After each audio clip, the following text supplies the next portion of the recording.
Another fascinating week in South African politics. We've had continued infighting in the MK party. We've had continued fighting between Donald Trump and President Ramaphosa. We've had reorganizations within the ANC in the provinces that they've done so poorly, largely KZN and Gauteng. A lot to get under the skin of, and joining us on the Political Insider, as usual, Mr. Kuhle Nkamani. Kuhle, still down in KZN. Are they holding you hostage, sir? Blink twice. The MK party has captured me and demanding ransom from right-wing capitalists to release me. Okay, well, I'll let Stellenbosch know immediately.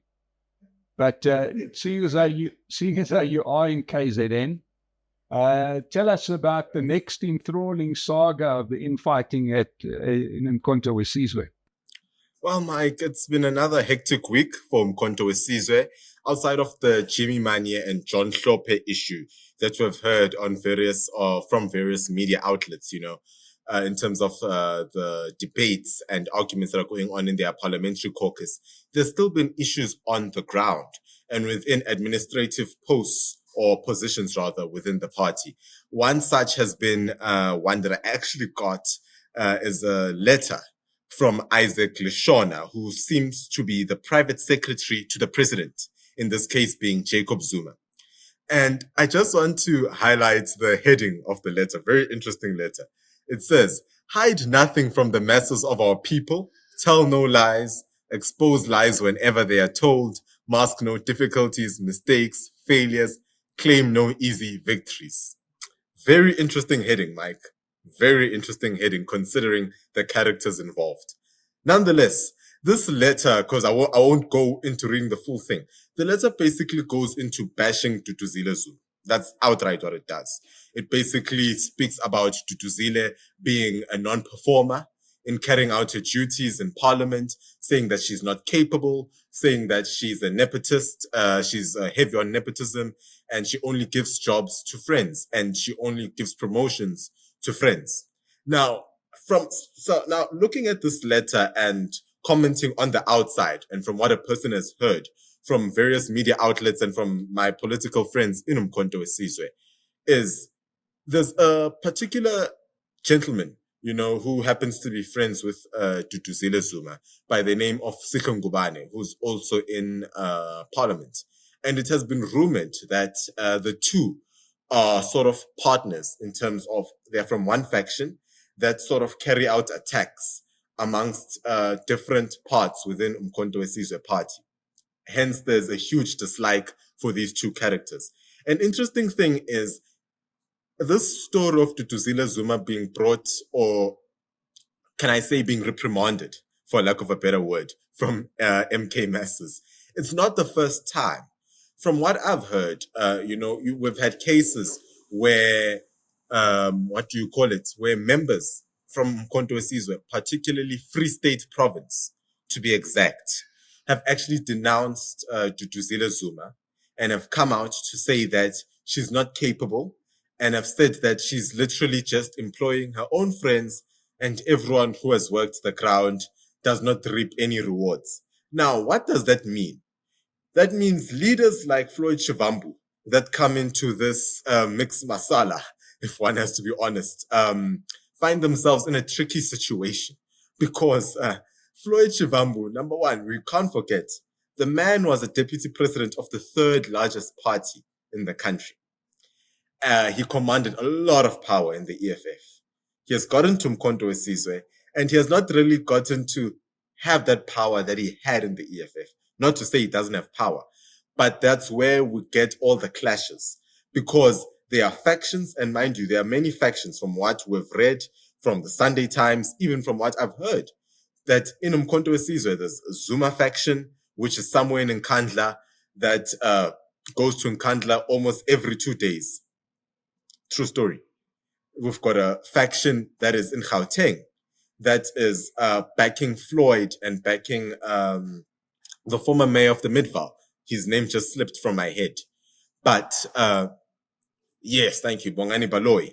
So there are many factions within this party, but one thing is clear and one thing is certain.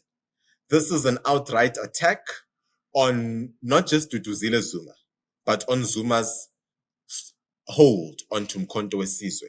Because ultimately, attacking Duduzile Zuma is attacking Jacob Zuma.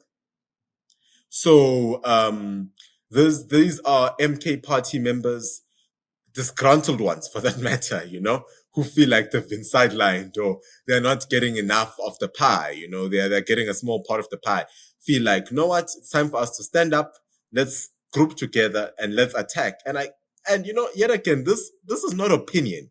This is just the nature of politics. There was bound to be a reaction. Obviously, after MK got rid of many of their first, I don't call them employees, but first group of leaders, like your Gorbachevs. Yes. Who were secretaries to the party, your Dr. Masegos and all sorts, who have now been sidelined. They were not going to take this thing lying down. There's one thing that, you can't go around creating enemies everywhere and just think somehow magically things will just continue and people won't have anything to say about it. Yeah. So now, the way I was sort of understanding MK is that the one thing that binds the party is the complete fealty to Jacob Zuma. He is sort of that Jesus-like figure within the party, and you can do anything you like, but he's beyond reproach. Have we got that wrong? Do you think this is actually an attack on Zuma himself? We've not gotten that wrong in terms of our analysis as political commentators and analysts. But this indeed is an attack on Jacob Zuma, outright. Firstly, I'm not sure if you heard Jabulani Kumalo in his other interview on Biz News and another network, where he had spoken about Duduzane Zuma and stating that Duduzane Zuma said categorically that he would not join Umkhonto weSizwe party, but happens to be involved. He said he would not join provided that his sister is still a member of Umkhonto weSizwe party. Have to highlight that. But we have seen Duduzane Zuma being more involved in the party. We have seen MK starting to become what people classify as a family business. I don't know why it took people so long to realize this, but nonetheless, so this definitely is an outright attack because, the one interesting thing about politics, Mike, that I can tell you is once you get into certain political movements, and I highlight certain political movements, it's very difficult to build a life outside of politics if you've been part of certain political movements. I don't want to highlight the names, but I think it's obvious to yourself and our viewers, especially around the conversation that we're having. And that is why you will have many people realizing that the only political home that they have left is Umkhonto weSizwe, unless they start something else. So they have to have an outright attack. This is an offense that is being used. And mind you, Mike, this wouldn't be the first time we're seeing this. I mean, we've seen this in, if you remember, the USSR, when Stalin and the issue with Vladimir Lenin and Trotsky, that it's the nature of, I don't want to say communistic politics, but left-wing sort of politics where there is an attack. Exactly. Where there are attacks within and someone tries to ascend to power. We've seen this in Action SA, mind you, where Makosi Khoza tried to also remove Herman Mashaba. He will tell you about that. We've seen this in a number of parties. So it's not the first time, And the thing is, I think MK members have realized that they can't wait for Zuma to sort of switch off the light and, don't want to say for him to die, but, for him to be no more. They can't wait that long. They literally realize it's now or never for them to attack. They can see by election results, things are not great for them. That is obvious. I think we've seen somewhere, was it in Umkanyagute district, the northern municipalities in KZN, where MK, who that actually won the ward, mind you, in 2024 by about 50-something%, came back with a below 20% performance, which is very worrying, and it goes to show the political shift, because I think, Mike, I highlighted something, I think, in one of our episodes where I said that, Prince Mashele said that MK would still grow provided that Zuma's alive, that provided that Zuma's still in the picture. That's what Prince Mashele said. And, I made the case to say that I think the hype around Mkhonto weSizwe is no more. I think we're going to see all those, I would say, one-time voters returning to their historical parties and voting for parties such as ANC and IFP because of the nature in which MK has been carrying out its business. Yes. Starting to look like Coke with better clothing. It really is exactly what happened. There was a leadership struggle there. They'd done really well in the 2009 general election and then failed to ever really get a foothold in at any local government level.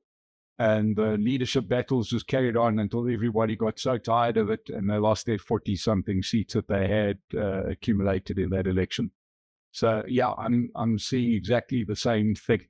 The problem, of course, for many of the people who are in MK, as I see it, is that they've already moved twice. In the case of Floyd, he moved from the ANC to the EFF to MK. Now, if he moves again, there may not be any more equity involved in those kind of people that have moved multiple times. I don't know if you've seen that per se. That is true, Mike.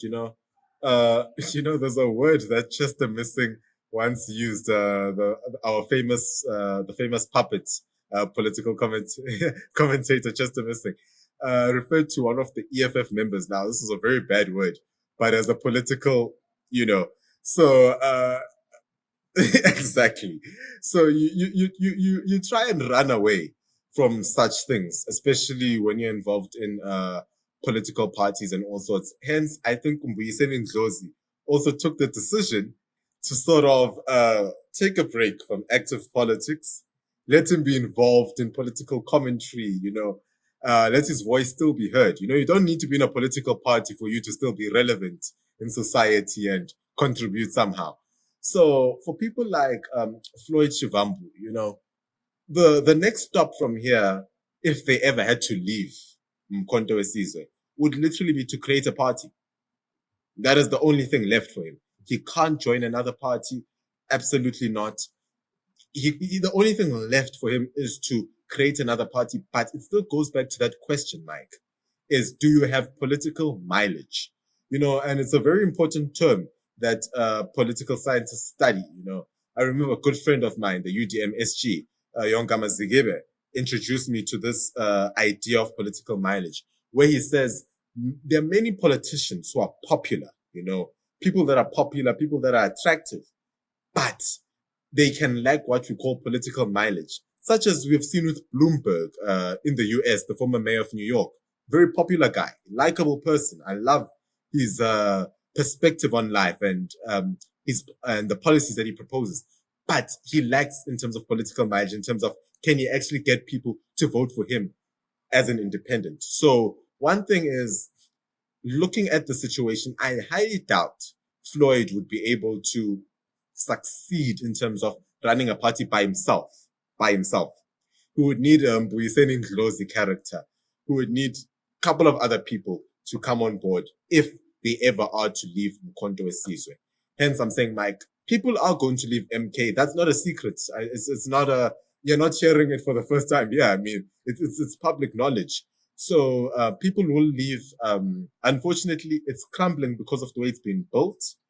And, I think one looks at MK, the modus operandi of MK is the same way the president during his 2 terms, led the country, of moving people from here to there. And that creates a lot of disgruntlement amongst people, because I always tell people that, outside of politics and battles, people have got personal lives. You're affecting people's incomes, you're affecting people's lifestyles and living, because that's the reality of the matter.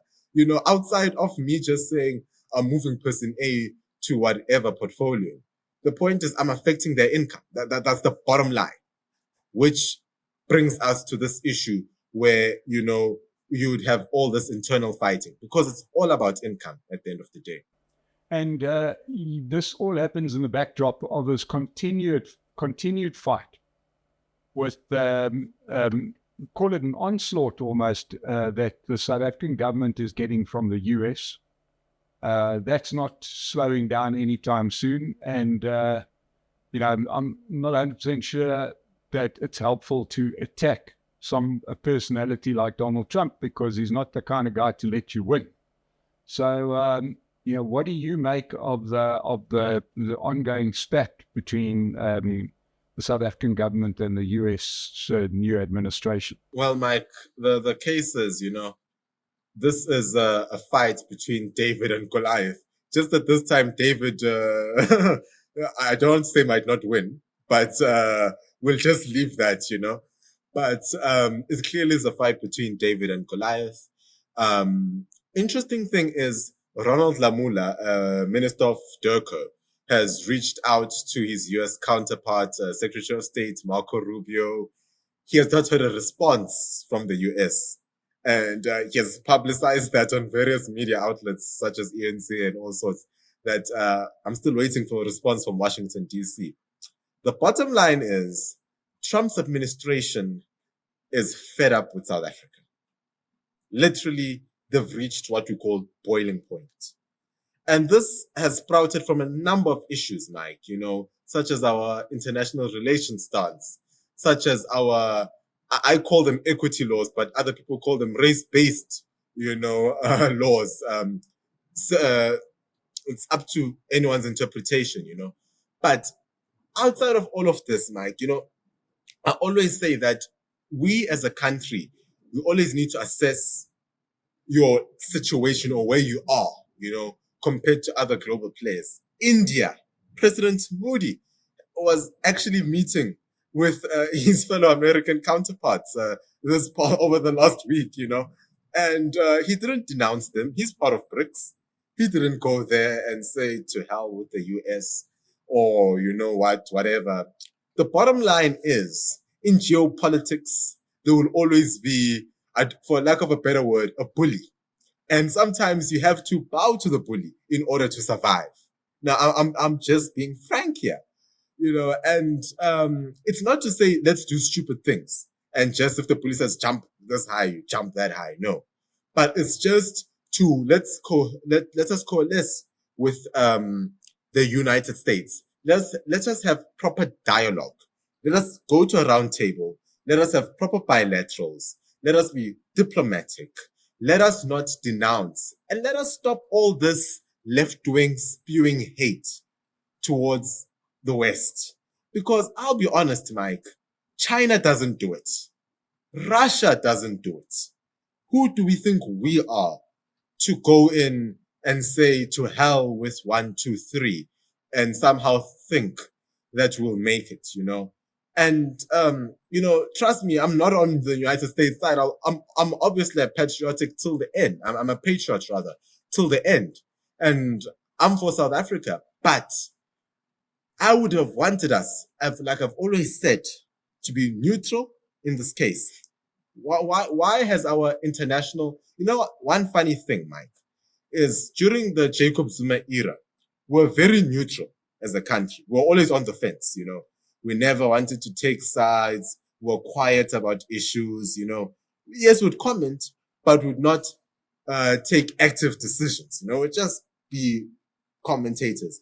But now we are, part and parcel of, I don't want to say issues that don't affect us directly, but that is the case, We were part of, we know that the US is, for hell's sakes, angry with us about our stance on Ukraine and Russia, that we backed Russia.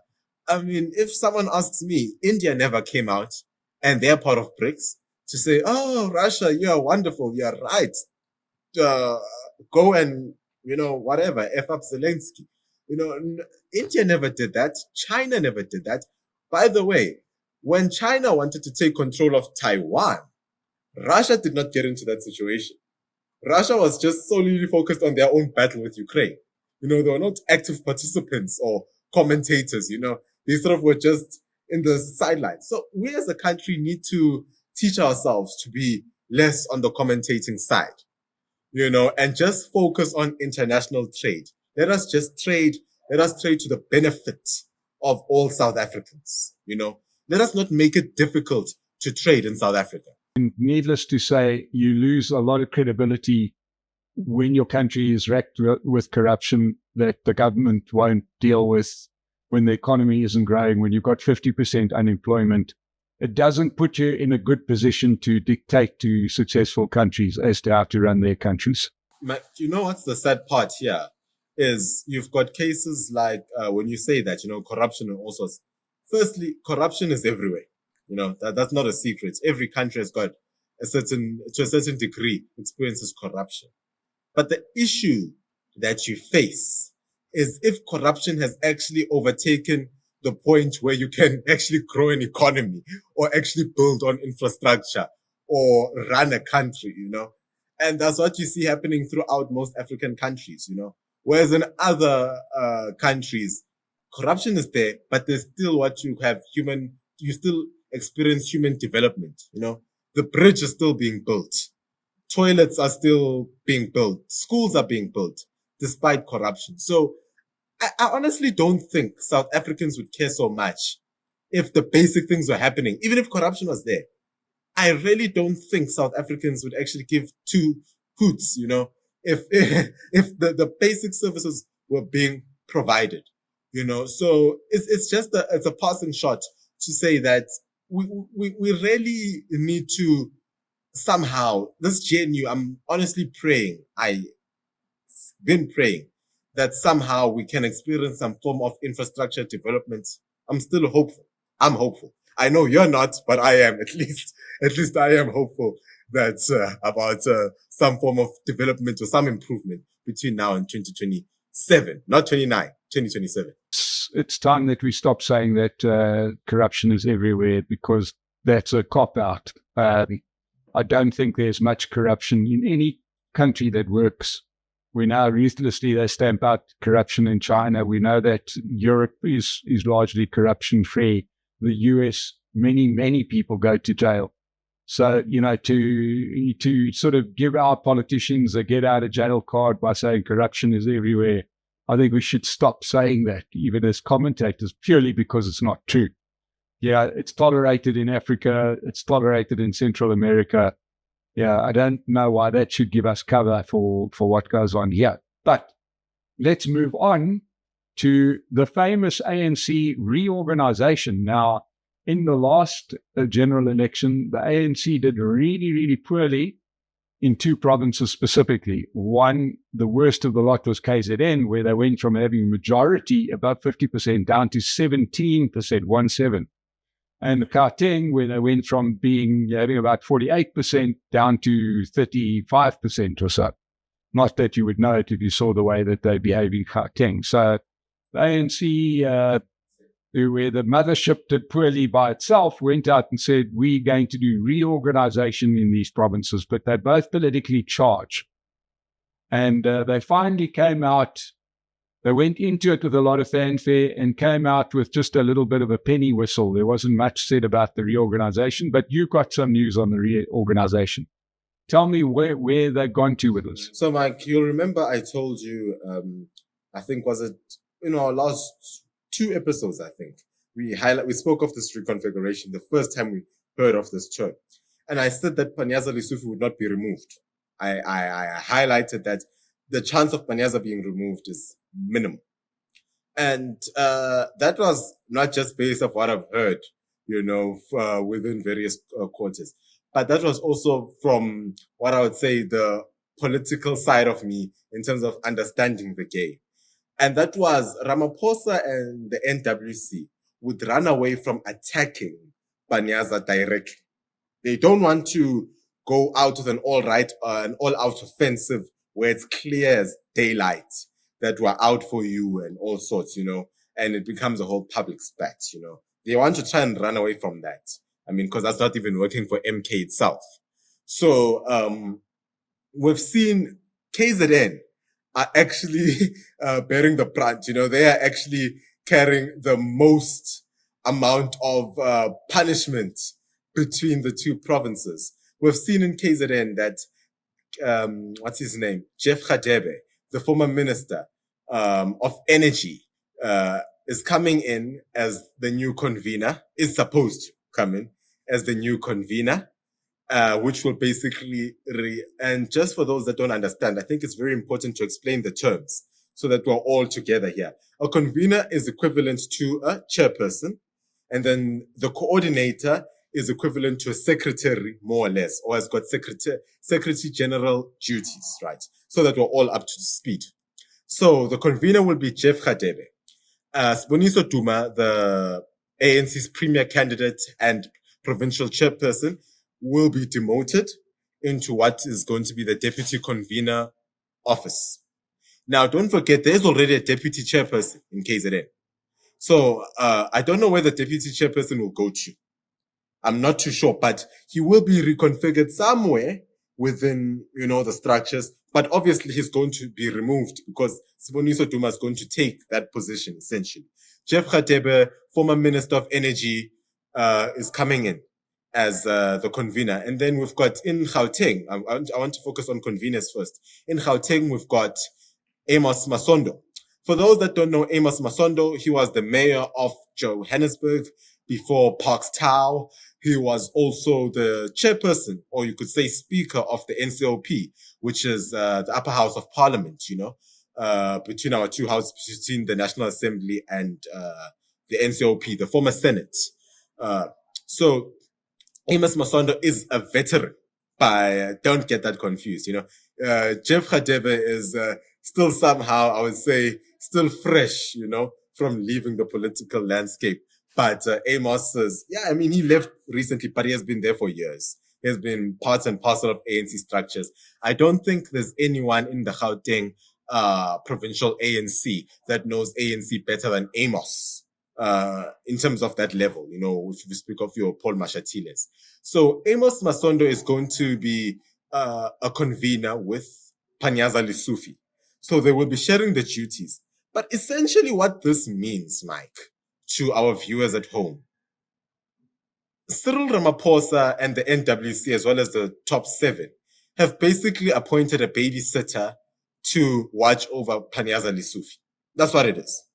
I know Panyaza Lesufi is the only guy in this whole fiasco that has remained in his position relatively. But this is basically this CR22 camp appointing a babysitter over Panyaza Lesufi. It's what it is, it's literally what it is. And for me, I don't know if it's going to work. I don't want to lie, because from what I've read and from what I've heard from the inside, I was actually reading an article from the Sunday World and the Times. So I don't know, whoever is tipping off certain media houses must be the same person here, because they basically said that Panyaza Lesufi is a great leader. He just needs to be shown the ropes of how to lead.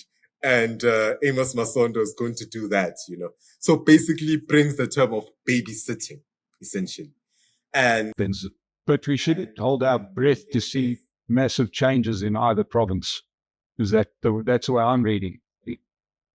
Mike, in KZN, I'm conflicted in this situation, because I look at the PEC in KZN, and I was actually having a discussion right before we, recorded here, to say that I feel like, okay, yes, perhaps the NWC was harsh towards the PEC in KZN. And you know why I say that, Mike? The PEC in KZN has been largely cooperative with the DA and the IFP. But yet again, perhaps they've been cooperative because they are number 3 in the province, versus in Gauteng, Panyaza Lesufi might not have a majority, but he's still number 1. So he's able to have a minority government. So there's still that debate. But I also do feel like this has got nothing to do with electoral performances, as in ANC got 17%, therefore, boom, Sponiso Duma, you are fired, or you actually are demoted. Go and be deputy, Banyaza, here's a babysit. It's got nothing to do with electoral performances because the ANC suffered outright. Even in provinces where they still have a majority like Mpumalanga, they suffered outright. And the point is that must be driven home is this has got to do with planning for 2027 national conference for the ANC. That's what it's about. It's got nothing to do with electoral performances. I mean, if they had it their way, you would find that they would have probably wanted to reconfigure other provinces as well. And it's part and parcel of the political game. It happens in every political party, Mike.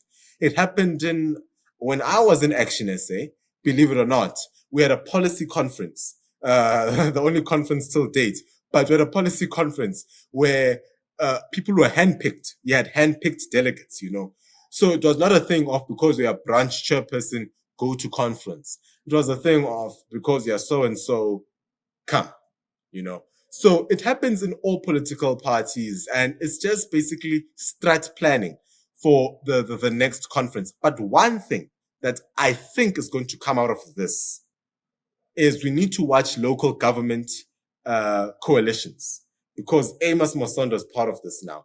And remember, this is not just the old PEC of TK Ngqiza. By the way, TK Ngqiza has been removed as secretary. Senshin has been removed. He's going to be replaced by Hope. So TK Ngqiza has been removed. Also, Begim Tolo has also been removed as secretary. So the secretaries are gone. It's just the chairpersons who are somehow still in the mix. So I expect a lot of change when it comes to local government. I expect the DA and ANC to finally get to a round table. Let's meet. Let us have a proper GLU discussion. Mike, the only way the GNU is going to be effective is to have it across all three spheres of government. You cannot just have it at the highest sphere and then somewhere in the middle of this burger, it's, it's just something else, It's like saying that you've got a slice of bread and you're trying to make a burger and the bottom part is a bun and there's a patty. It doesn't make sense. So what's going to happen now is I believe the DA is possibly the happiest in this whole reconfiguration. And why I'm saying they're the happiest is because this will allow them to go to a round table to start to discuss issues like GPU, especially in Gauteng, to discuss GLUs in all the metros, even in eThekwini in KZN, as well as Tshwane, as well as Johannesburg. And that is important. That is very important for stability in government. That is extremely important. Well, Kushle, it sounds a lot like you're talking coalition language as opposed to GNU language. Going to be very interesting to watch. You've provided a thorough update on the political insights. There's more that we can discuss. We'll leave that for next week. But to Kushle and Kamani, thank you so much and doing this wonderful research. And thank you also to Pace Car Rental that keep us on the air, and to you, most importantly, the people watching it and subscribe to this channel. This is the kind of stuff that you're going to get every week. This Political Insider segment is growing. Let's keep that growth going. We'll have Kushle sitting here next week. Kushle, the finger's been wagged. We'll see you soon and back up there in Gauteng. Thank you so much for your insights today and everybody that joined us. Thank you, and we'll see you next week on the Political Insider.